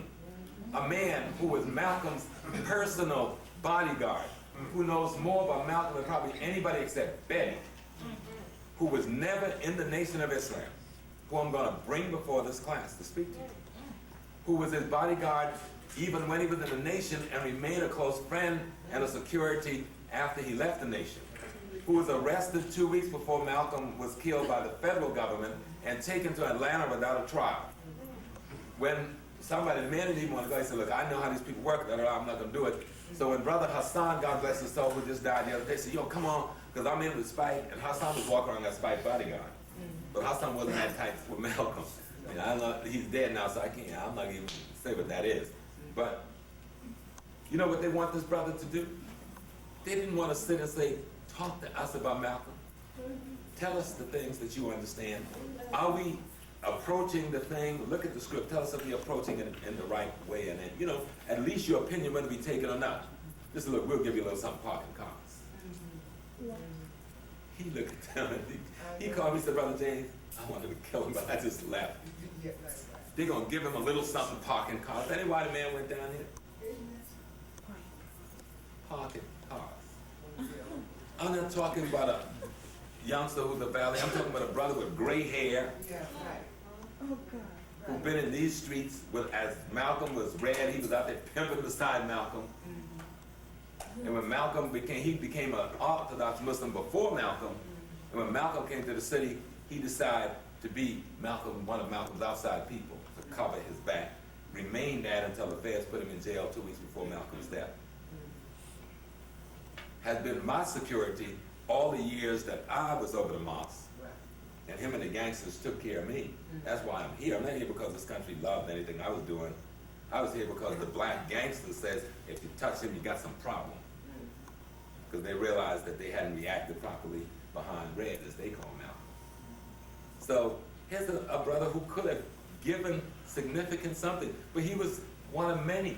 Malcolm's nephew who grew up in Ella's house with him couldn't even get an office. He's the vice president of OAU. He's one of the founding members. Him and I went to Mecca together back in the early 70s. That's what people are talking about. People say, look, if you really want to make a piece on a figure of this caliber, there really are some people you got to communicate with. Nobody was asking for any money. I certainly didn't want no money. I didn't think buying, I didn't want any money. We were saying if you're going to take a hero that we are using as our major figure in our political movement, people kill you for doing what he did. People in other countries, he'd have been dead. Malcolm was the central figure of the December 12th movement. He was the central figure of the burgeoning Orthodox Muslim movement. Malcolm's speeches is used as a catechism in Iran to teach Orthodox Islam. Malcolm is considered to be Holy Malik in Mecca, a saint. Those young fellas are in town because they're here to declare him a Muslim martyr internationally so that there'll be another position taken when somebody do try to desecrate him. And then you have enough respect to sit down with people. That's what people are angry about. They didn't care what the conclusion is, but he said should have given respect to the people who've been on the front line struggling for change. That's what people are angry about. Nobody disputes Spike's skills. The brother's got some fantastic skills. He's one of the best we've produced. But our best always go out there and do foolish things and expect to somehow just walk back in the community and everything is everything. It can't be like that. You gotta be responsible to that community. You know, it's like a lot of people, like Dave Dinkin when he ran for mayor. Dave Dinkin ran for mayor as I am black. Then when he got there, he got into this position, I ain't the black mayor. The hell you come to your people and say, vote for me because I'm you. Then you get in there and say, I have no special obligation to you. They always do that. And we do nothing about it. Dave Dinkin gonna come up and black people gonna vote for that creep again. Because he gave jobs to 50 or 60 flunkies who won't even live in our neighborhoods. That's not helping our people. So you can't go in there under the auspices because I look like you, vote for me because I'm better at helping you because I understand your problem. Then when you get in there, then you take the position that don't come to me because I'm black. Politicians are the ones that do that too. That's right. I've never heard another politician anywhere in this country make that statement, except black politicians. I'm not the black man. I'm not the black president. I'm not the... We're the only one that does that. She still wants to be Real around. strange. Well, I'm leaving that to you. Deal with it. But David Dinkins is not all that bad. See, you saying David Dinkins is all that bad. Tell me what David Dinkins has done good. Well, I don't know, but looking in the community, there's a lot of things going on. I don't know if David Dinkins has Look and see anything how to do many with it. black But people there's are a working lot on of these buildings constructions. being built A now lot of up in buildings being Harlem. built. But Right. who's building them? That's right. There is only one project in Harlem that's got a black construction company, and that project is being done by the Uptown Chamber of Commerce called the Bradhurst Project, Lloyd Williams and Tony Rogers. And those brothers come out of the Black Panther Party with the rest of us, and it is reflected in what they've done in this community. Even though sometimes Lloyd can get a little bit oozy over there, he has always been consistent in giving jobs to blacks. All those other projects up and down 7th Avenue, black people was out there trying to get jobs, and they couldn't get jobs. They hired all these other people and brought them into the neighborhood, and there was a deal cut before Dave was elected. But part of the deal that helped got Dave the union backing. They cut a deal, and this is Brother Randy, lives in Esplanade, who worked with Jim Bell, God bless his soul, with the union down on 43rd Street. What's that? 1199. And they had negotiated a deal that if they voted, the blacks who could vote, to do all these housing rehabs in our community, that they would give 60% of the jobs to people of color. They balk at that. And so it was agreed that 40%, but they didn't even give up 10. Okay? Now those are the under-table things that went on leading up to the election, and why a lot of us got out there and tried to work in the election, because we knew all this construction was coming, and we thought our people would be employed. But that is not what happened. They employed our people as security guards around the construction sites. They employed a few of us as to carry the sand and stuff. But all of our other people was online begging for jobs and picketing other construction sites. There's only one black construction operation, is the Bradhurst Project. And all that other stuff that has been done. And see, my thing about Dave Dinkins, first of all, don't come from this community. He come from this community that we're in, but he did not belong to none of the black clubs. Dave had his own club up here on the hill, and his primary allegiance with the people up in Washington Heights. And we know who they are. And I'm not talking about the Latino community, because all that stuff with them got covered. And David was the city clerk. He was not an elected politician. No, and I don't know how they parlayed the city clerk into being a big-time politician, but nobody in this room can cite a damn thing David Dinkins did for this community before he became mayor. You know, we talk public relation gimmicks, that's all this was, a public relation gimmick. When Leon Boggs got sick, who was the representative from Washington Heights, the state senator to Albany, Leon developed cancer. I say they killed Leon. I say they spit up his cancer to make the deal they made. Basil Patterson was gonna run for mayor. Basil could have won. It was a toss-up between Basil and Herman, but I wouldn't vote for Herman for nothing in the world. You know, I would vote for the brother who was the borough president of the Bronx, but he didn't want to take that big jump. And some people was telling him, look, you could do it, but he didn't want to take that jump because he thought he wasn't ready for that. Basil was going to do it, and then something very strange happened. Now, I love Basil, and I don't think Basil sold us out. But no, before Basil got sick, Basil and David made a little mysterious trip to Israel for a week. All right? When they come back from that trip, all of a sudden, Basil ain't running no more. David's now is being put up for the borough presidency. And we all knew the fix was in at that point, that David was gonna go for the borough presidency, that's gonna groom and prepare him, and it was gonna be David that go for the mayor. We all knew that. They had a meeting at our school down on 80-something Street on the west side after Leon died to select, they call the county, they have these people called county committee people that gets elected. You vote for them, you don't even realize what you're voting for. They're all party posts. But when you vote for an office, there's all these other little candidates on there. We just go down and check them, but we don't check who these people are. These are the people, when a seat gets vacant, these county committee people come and they vote to put somebody in the seat as your proxy. And so at that meeting, who surfaced out of the crowd, and I love little David, because you know, I knew David since he was a little boy. David Patterson. Tony Spencer was running, a brother that lives up here, went to school at City with us. Jim Capel was running. Miles Matthews, who worked as assistant to Charlie Mango, was running. Charlie Rangel, and I don't care if anybody go tell Charlie. Charlie Rangel called a meeting in his office. He called Tony in, he called Jim in, and he called Miles in. And he said, and I'm not going to use his word, who in the blankety blank blank gave y'all permission to run? Told Jim, who pays your salary? Told Miles, who pays your salary? Told Tony, who got you your job? The only one that stood up against him was Tony. Jim pulled out of the race the next day instead of letting endorse him David. Miles pulled out the next day instead of letting endorse him David. Tony decided to stay in the race, and he was a little afraid to come to the thing because we didn't want him to attack Tony.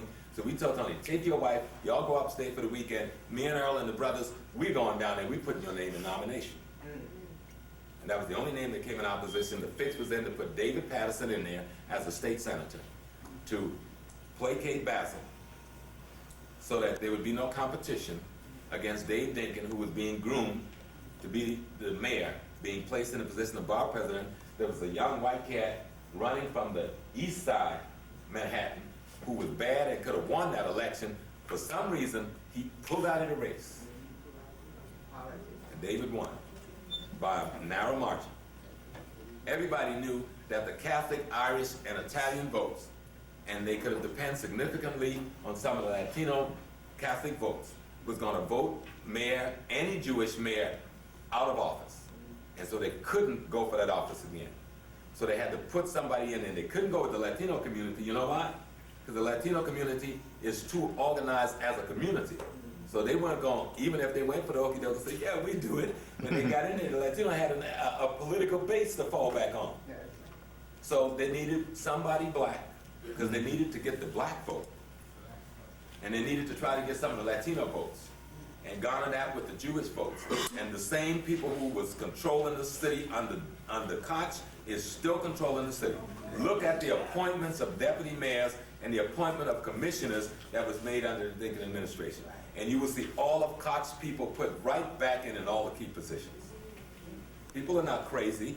You can get the schematic, you know, the schematic with all of the names, who are the commissioners, who are the deputy mayors, and so forth, and you will see who are the deputy commissioners. Then compare that with Mayor Koch's. You go down to City Hall and get it.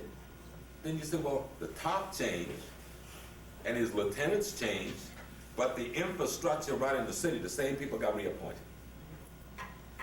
And so we have to then look around and say, okay, what does that do? The same dope den on my avenue is still there. They haven't done anything significant. See, if the dope was clandestine, I said, well, yo, it's hard. But it ain't clandestine. It's all out in our face. That's right. It's all out in our face. That's right. So then you have to question, what are these people doing? Then you have to look at the monies that come. Head Start got over, not because of nothing the city did. Head Start got over because that's a federal thing. And it got over because the Midwest and the West, where all these white kids are in Head Start, especially the Arizona, New Mexico, the Texas, they couldn't abandon that, see, because a lot of their children are in Head Start, so Head Start made out. But the City University didn't make out, the public school didn't make out, the capital budgets, you know, the biggest part of the city budget is the budget used for building highways and streets and all these things. We're not on those jobs. Highway building going on everywhere, but we're not even there. And when they did the firing, you remember the initial cutbacks? They had 2 cutbacks. 90% of those people were blacks and Latinos. Just got excised out of city government. Nobody, did they give them some other job someplace? Okay. I'm not saying Dave Dinkin can be a magic man, but I'm saying don't come and tell me you're down with me, and then you get in there and the first thing you say to me is, don't expect me to be down with you. We don't make those people accountable, that's the problem. I'm going to be honest, see, that's the answer people use to say we don't make them, how do you make them accountable? Killing them is about the only way we can make them accountable. No organizing. See, we have too much We are of one an of the most organized individualistic. no. No, we're very individualistic. When she made that statement about not being able to buy from the stores, the problem is, when you go to a Spanish store, if the man don't have it, he'll tell you go to Jose. When you go to a black store, they don't organize to buy things in large quantities, so everything you go there is very expensive. It is very true. It's very true. Sister, that's not a truth. It's true. That is true. You go to any black store, their stuff is more expensive than anywhere else. Then you gotta ask yourself, why is it more expensive? Because they buy individual instead of buying in a group. Who do That's they buy from? But no, you're not gonna come back. No. First of all, you're not gonna come back to that. We're gonna leave the store thing alone until I answer a question. We're gonna deal just with the daily thinking thing and the elected officials. I'm not gonna forget you. See, you did the same thing. The minute we jump on some of these Negroes at top, there's always a defense of them, yet we can't defend them being there. I'm All just I'm saying that saying, we have to make them accountable. If you But- feel that David Dinkins is not doing his job, then it's our duty to make him do his job. and I'm saying you got two ways to make him do his job. One, how you vote, and two, kill him because you got no prison to put him in, and you don't have enough money to placate him. No, we don't have to kill him. But there's nothing wrong with killing people if they're wrong. You got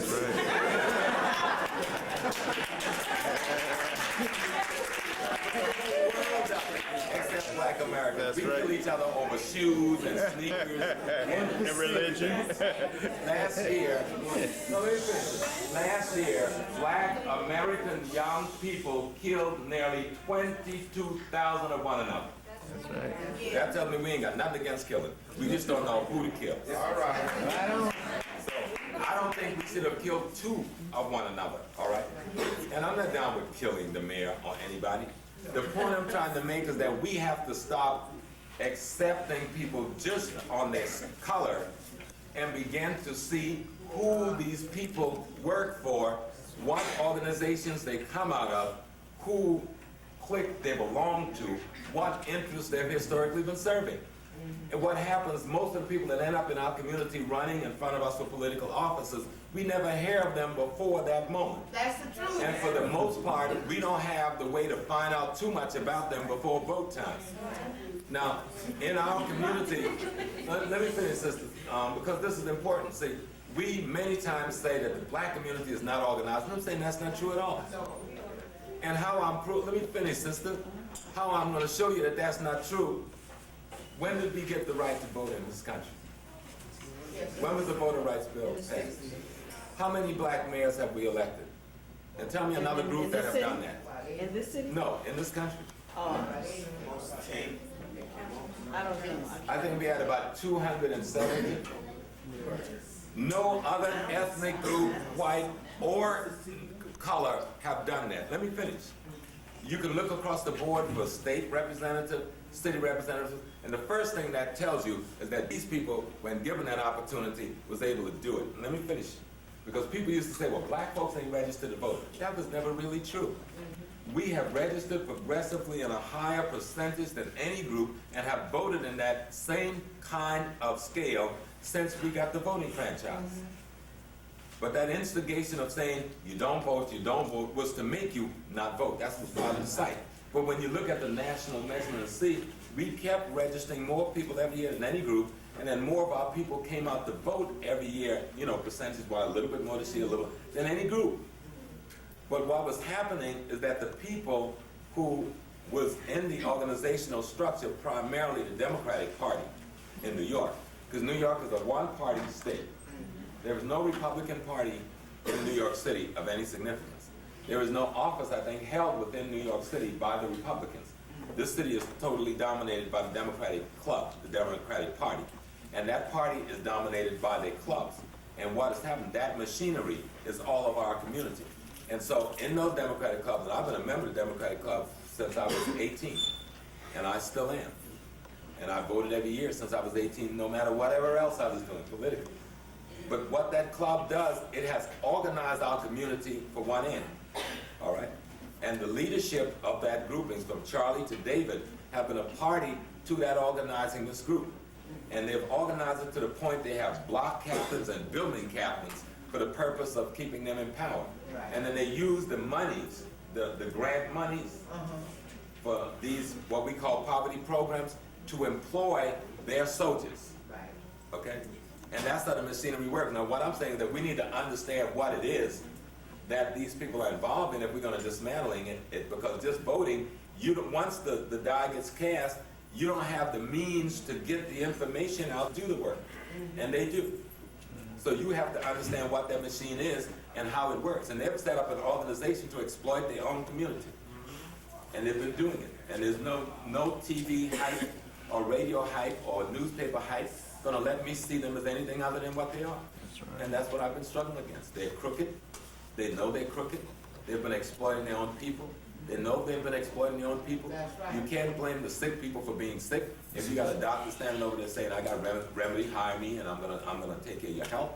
Now, what people gotta do is start realizing that those doctors ain't working, and they're gonna have to try to find some ways to make themselves better. Let me come to the black grocery stores and Before you things. go any further, you're right about that. The only problem is, we still are individualistic. No more than anybody else in America. No, more people. No. Because like you said, if a Spanish person got into office, they have a foundation to fall back No, on. I'm saying, And no, that's let me- what I'm we not don't making- No, let have. me put that in a context so it don't get misused. The Spanish community is as individualistic and egoistic as any community. That's What right. I'm saying is that they have a political base because they have something you don't have.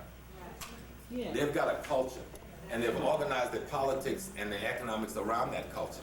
And that allows them, and then they got something else that you don't have. They got the Catholic Church, who understand how to manipulate them and use their votes by using Catholic power behind it. That's why you get a Latino sister from the Bronx voting against the borough president who's Latino of the Bronx to get rid of Hernandez because the Catholic Church says do that. And so she's gonna be in big trouble when next appointment time comes. She went against the interests of her own community and the advice of the other elected officials in the community, because Fernandez should not have been wiped out like that. You know, because the man was probably the best chancellor I've ever seen in New York. You know, but because they create a false issue around homosexuality, I don't accept homosexuality as being normal, but I will try to protect their right to exist as a human being, and they should not have then turned them into villains to do what they did to destroy this man, because this man was trying to push through that curricular package is this thick. Only 5 pages was on homosexuality. The rest was on blacks, Latinos, Asians, and Native people, and they wiped it out. And that was the intent. Had nothing to do with homosexual, because those same people who was running that game, probably some of them was homosexuals themselves. But they were talking, no, I'm serious, but they were talking about another interest, man. And so the Latino community is to be lauded because they have a cultural continuity that allows, see, culture is like glue. You got economics, black people got economics, we got more money than the Latino community, billions more, all right? We've got politics. We've proved about all of the people we've elected to office and our ability to elect one of ours when we put them up there. But what we are missing, what makes that economic and politics come together? Your culture. That's right. We've got the same culture as our enemy, so when we exercise our culture, it helps to promote the stronger element, which is those who fight against the black community. So even though we've got these strong things, missing that one ingredient, and that is a concept of self-social interest. We can't glue our money to our politics and make it work. The Latino community is able to do that to a greater degree than we do. But let me not, the Latino community is oppressed and downtrodden too. I don't want to make it look like they are, but they're cool. Everybody got a business, because everybody in the Latino community does not own a store. Right? And I praise them for what they're able to do. And I was using them not as a negative example, but as a positive example of a community, because they've got this homogeneous cultural phenomenon, which is not as homogeneous as it appears. Because the Puerto Ricans over here and the Dominicans over here, and they're doing a cross-eyed thing. And then the Cuban is up here in Washington Heights, and the Dominican is up there in Washington Heights. And some weird stuff is happening here. And it gets worse down in Brooklyn. All right? So they need to take care of some business too, you know, and get away from this divisionism that have been planted between them. And I've seen some effort to do that. But in our community, the point I was trying to make, and you used the key word is hold people accountable, but we can't determine in advance what that accountability is going to be, because it might be anything. That's all I was saying. I wouldn't hurt David for nothing in the world. I love David Lincoln, but I don't love him as a mayor of New York City.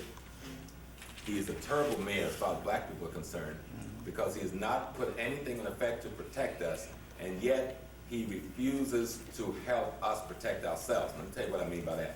When the black woman had a problem, whatever it was, in the Korean store. You remember that incident? Yeah. This incident is discussed internationally. The same black people who picketed that one Korean store bought their lunches and stuff from other Korean stores. But yet, he stood by and he articulated along with the rest and made it appear to the world that we had turned against Koreans. And that was wrong on his part. He crossed the picket line. Yes. That is an international no-no. That's right. He crossed those people. Those people had a legitimate human right to set up a line out there to project a grievance that they saw was not being attended to. Until they put that line up, no one had been arrested. Okay? They only made the arrest after the protest began. And when the people put the line up there, instead of the mayor sending his people in to try to negotiate the thing before it even got to where it got, he took that position. And then they took that boy who should have been taken down. And I feel sorry for him, that school teacher, to take our children and cross that line. No other person, your woman, I don't know that woman, but the woman is the most sacred image in your community. You don't let nobody touch that. Now, we may not be able to defend every black woman, but that was an occasion to stand up for every black woman standing up for that old woman. That's right. And we didn't do it. We did not do it. But those activists on that line did it. And some of them probably had other political motive. You can't go and test everybody for what's your motive for being out here. What? You can't test everybody for political motive. But what you know was the issue was a significant issue, and it was not an issue of black against Koreans, because all the other Korean store was doing brisk business with black people. So how did he become a party to this black against Korean thing, and then let it get played out like that? Let me show you another example. LA. I saw as many Mexicans and whites, more looting and burning. But the only discussion is around blacks attacking Asians. Why? And why have our leadership allowed for that dialogue to continue like that when that's not the reality? That is not the reality. How could all those Asian stores be in our community and get rich if we wasn't shopping there? So how could we be anti-Asian? Yet our leadership, because they are in partnership with somebody else, allow for that line to be run. Why wasn't there dialogue about why was Mexicans burning and looting? Why wasn't there some dialogue about why there was whites burning and looting? Nothing. Over 50% of the people arrested were not black. No discussion. I'm saying that these people who are in these offices, you still mean all, we have some good people in the office. The sister from California didn't stutter and didn't back up off her ground. I really respect her. The Maxine Morris. Okay. Now they're gonna try to hurt Maxine, but we need to protect Maxine because she was the only one that laid out what I just laid out and stuck to her guns and stuck by her people and went home and said, these are the people that elected me and I gotta follow what they gotta say first, and when I listen to what they gotta say, then I'm gonna tell you what I got to say, and that's what she did. And nobody deterred her. Unfortunately in New York, and maybe I used to do a course on Harlem called the Harlem Community.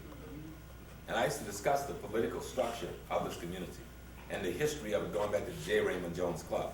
When certain blacks got together and told the white Republicans, I can show y'all how to get the black votes, the Democrats, and I can show you how to get the black votes and beat these other people. And then they came uptown and said, now if you make me the big wiggy dig, I will deliver the Negroes to you time and time again.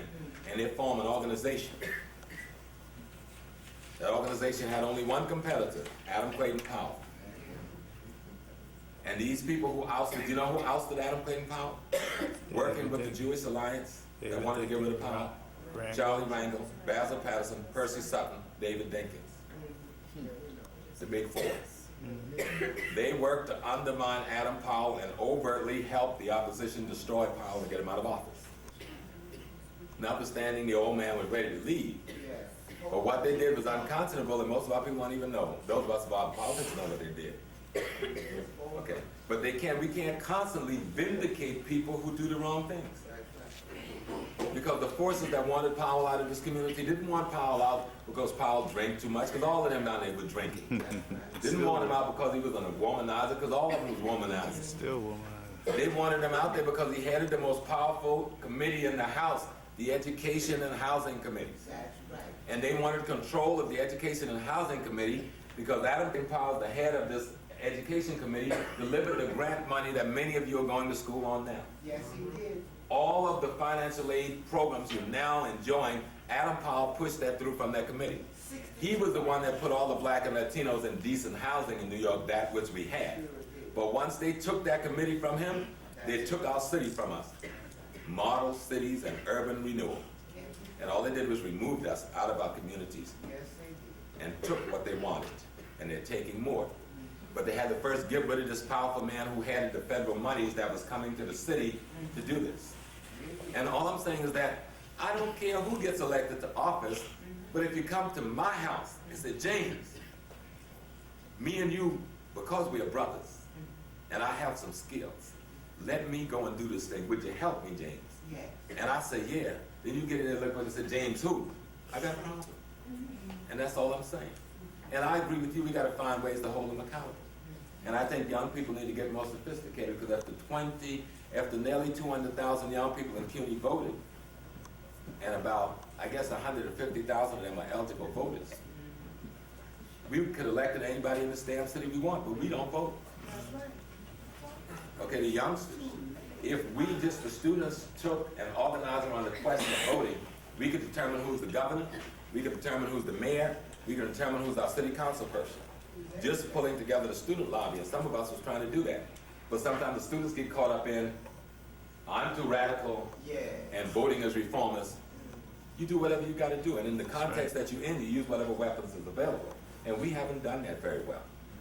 Because the big power in the city that could alter things for our people actually lie with that population between 18 and 25.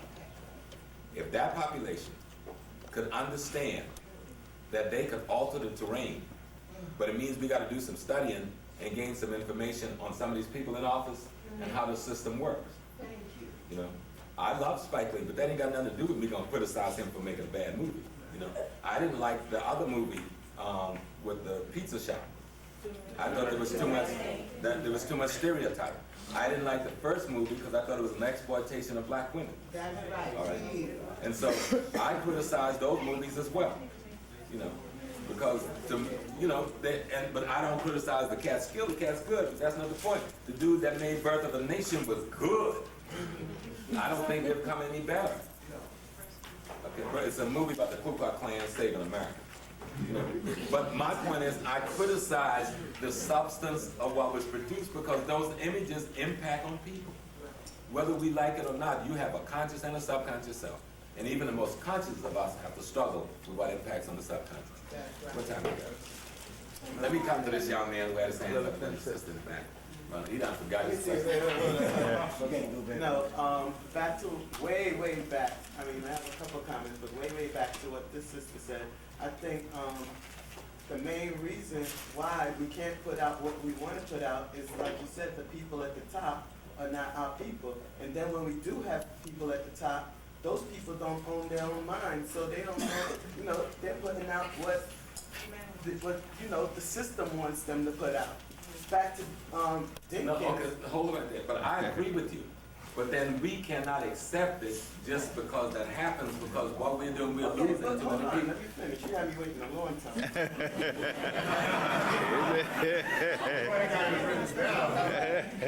But as for Dinkins, the problem with him is not even so much the fact that he's not doing anything for our people. It's the fact that when Koch was in there for umpteen years, he never backed away from the fact that he gave the advantage to Jews. You know what I'm saying? When Dinkins, Let me make something clear. Dinkins I'm came not in there- asking for anybody to give our people an advantage over the other citizens of the city.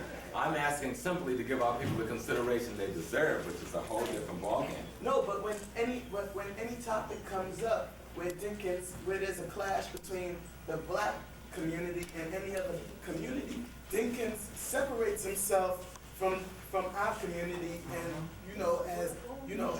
I'm neutral, yet like you said, we're the ones who voted him in there. Giuliani, he has his backing. Like you said, the last thing, you look at the ties, and we're Dinkins ties, yet he doesn't give us any consideration when he implements his policy. When he go to Crown Heights and he meets with those people over and over again, but he did not go into Brooklyn and meet with the black community who had, an equal grievance with this other community.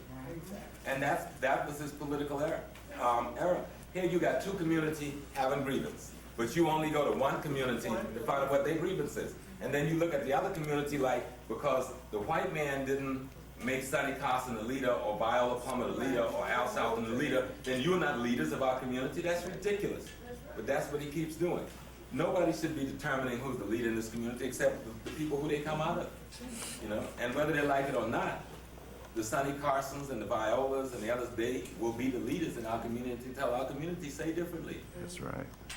And the problem is, they will accept any leadership the other community put forth, but they will not accept the leadership our community put forth unless the white people say they're okay. And that becomes a major problem. So that means we don't even have any negotiators at the table, even when there's black people at the table. That goes back to the fact that we don't own our own minds. And another point that you were making was that, you know, we need to hold brothers accountable. What we need to do is educate brothers. We have to come up with a plan to educate brothers on, you know, the injustices, the undercover injustices that are going on. I mean, I can say for myself, this educational system doesn't do anything. I mean, up to the fact that up to when I got into college, I was still under the assumption that Africa was all jungle. I was shocked when I looked in a book and saw Africa as a city with people walking around, you know, and that just goes to show you. But I know, and that's why we've been fighting so hard around the curricular question. About 3 weeks ago, we met with Carl McCall, twice in 1 week, because we were trying to save Fernandez. And this is elements of the black leadership from the Board for the Education of People of African Ancestry. And we met with him down at Baruch first to find out. First, we had a problem with him because he made a speech to a white philanthropic group. And in the speech, he attacks black people all through the speech. Someone sent us a copy of the speech, and when we went to Carl about it, he says, I stand by the speech. It was a very good speech. I stand by my speech. But he was asked, do you want your aides in the meeting? Because the meeting might get a little warm. I want my aides there. I want them to see what's going on. So we get in the meeting, and each of us had taken a paragraph from the speech and analyzed the paragraph so we could show him the contradiction. Of course, in the end, he says, I must apologize. I didn't really understand. But then we had to call him and say, no, Con, we know you too long. You understood. Then he back up and says, well, what I was trying to do, I realized it was wrong, but I was trying to placate these white people so that they would let me get past and give me the money and the opportunity, or that he really meant permission, so that I could push the curriculum inclusion through. That ain't what he was doing. That's what he finally told us. That would have been good if that's what he was doing, even though it was bad what he did. And one day I'll bring you to read the speech, how he just dogged our leadership. Conviction. Dogged our people. When his speech said that anybody had a right to protest at black folks, the only time protest was bad when black folks did. And it was just a negative, dogged, negative speech. And he was going to stand by it. He didn't realize we had done our homework. And when we ripped it apart and showed him every instance when he attacked his own people, then he finally comes out and says, well, the reason I did it, I know I was wrong, but I thought that if I did this, that they would take the pressure off, and then I'd be able to get the curricula through. But when we discussed the curricula with him, the man hadn't even read it. He didn't even know the most essential things in the curricula of inclusion. He was not aware that the curricula was not a black thing. He was not aware that there was a Latino component, an Asian component, and a Native American component. And we said, why haven't you used this as your defense? He was not aware, because damn it, he hadn't read it. And yet he was out there criticizing Len Jeffries, criticizing the black activists, criticizing Bob Law, when he had not even read the document that people were struggling around. And he's the president. No, he didn't. Because when we start raising, when you get in these dialogues, you know when people know something? He kept saying, well, you know, we can't have everything focusing on African-centeredness. Well, you know, it can't be just about black people. We said, well, if you read the document, you would know that ain't what it's about. That's not what the document was about. Okay. That document was about people of color. The whites just centered on Dr. Jeffries because they've already made people hate black people. So let's take the black person and make them the boogeyman because they already hate him, then everybody will jump up. And that's what everybody did, including many black people. All right? There was a Latino professor who did the Latino part with Latino educators. Black people had nothing to do with that. There was a Native American who did the Native American part with Native American educators. We had nothing to do with that. There was an Asian professor from Baruch who did the Asian component with Asian people. They wouldn't even let the Italian component be a part of that committee.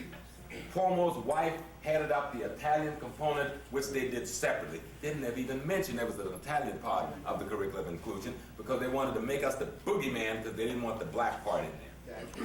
All right? And that's what went down. And when Jeffrey stood up, then they fired him from the chairmanship and made it look like he was doing something wrong. And we got busy looking at what he said about Jews, which he didn't say in the first place. That's right. When the real question was about getting a curricular class so you wouldn't have to wait till you get to college to know that Africa wasn't jungle. Yeah, exactly. So Latino kids can understand that the Latino peoples not only have great civilization and great cultures and great backgrounds, but also participated fully in the development of America, both in the past and now. And that's what the curriculum is about. But they want a curriculum that only talk about white Anglo-Saxons. And we only see white Anglo-Saxons civilizing processes. And that we only see them as models to emulate and paradigms to study. And what we were saying, well, y'all, wait a minute, y'all ain't the only one in the world. Matter of fact, y'all are only 1/9 of the world population. They only been around, but they... 1/9 of the world population. Everybody else is of color. Let's look at these people. But they don't want that in the curriculum. They keep telling you this is a multicultural country. They keep talking about we want multiculturalism. But when you go forth and say, okay, the multiculturalists and the multicultural Americans are now bringing you their proposal, they say, y'all trying to take over the country. Right?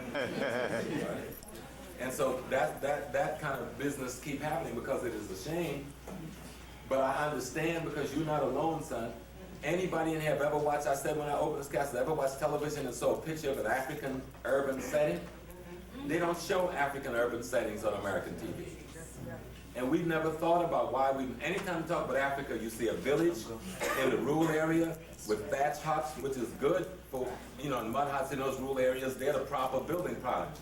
But that's not all Africa's about. Or you see starving people, or emaciated people, or some poverty condition. That's not what Africa's about. Africa, I tell you, Africa got some of the finest discos in the world. Right? All right? Right, Ms. Collins? We be kicking it. Right? But Africa have some beautiful museums, some fantastic universities. All right? They got some nice freeways, some good bridges, skyscrapers, hotels that are internationally 5 stars. You go in some of those hotels, you don't want to come back home. That's right. But they don't show that on television. You go to brother and sister's house, I go sit down there, be watching cable just like we do over here. They press back watching CNN. All right? They got their disc player, and we be listening to the music we take as gift, and they give you music as gift, so we can bring their taste back home, like the one you listened to the first day and we were here, which we really didn't get into.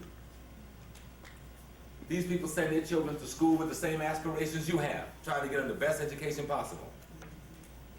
With the same hopes you got, that my baby gonna go on to college and get some skills. But when they deal with our people, and cars, everybody in Africa got a car. Everybody got a car, all right? And everybody can fix a car. That's right. Before mechanics ain't getting much work. That's right. I seen those brothers roll into a yard, strip everything off the car. By nightfall, they got the thing going on the road. But we don't ever see none of this. We don't see the young people walking home from college with their books in their arms. We don't see the young school children in their school uniforms going to school. All right? We don't see the nurses in the hospitals. We don't see the dentists and doctors getting out of their car in the parking lot at the hospital or the clinic in the morning. But all of that is there. How come they've just blocked out our world like that? Because it is intentional, because they want to give you an image. You remember before, a classic thing, before they went into Somalia, they didn't show you any cities. You remember that? Before they went in Somalia, they showed you no healthy people, right? But once they got there, here comes all these healthy men and women running along city streets. They made you think everybody in Somalia was either dying or killing somebody. All right? And at the same time, Sarajevo and Bosnia are going along, and they're called freedom fighters. The people in Somalia is called warlords. I've never even heard that term except in books. That's right, science fiction. But they were playing a game on the old gray matter because they wanted you to see a picture so that when America came and invaded Somalia, you would applaud it. And so they invaded Somalia, and we applauded because people were dying. And of course people were dying, but they didn't tell you the circumstances that led to the dying. That's right. They didn't tell you America got kicked out of Somalia in '91 for supporting a dictator that had killed thousands of people. And that those people they were calling warlords banded together and ousted the dictator and ousted the American Marines in '91 while they were fooling with Saddam Hussein. And they couldn't tell you that while they were over there playing, we are the big bad giant, that a bunch of little ragtime desert Muslims in Africa had kicked their behinds. So they kept it out of the media. Just to let you know there ain't no free press in America. They kept that whole business out of the media. And then America threw an international boycott around Somalia so nobody could send any goods there. So nobody could trade with them. Blew up the port that the Russians had built there. So it was inoperable. And when the people had starved to the point it became an international disgrace, they came in like they were our liberators. But we didn't have the information. So we couldn't really say much. A few of us were doing things. Brother Lambe was doing some things on Friday trying to hit people. The Slave Theater was doing some things trying to hit people. But we don't have the network to get that information around so that we understand.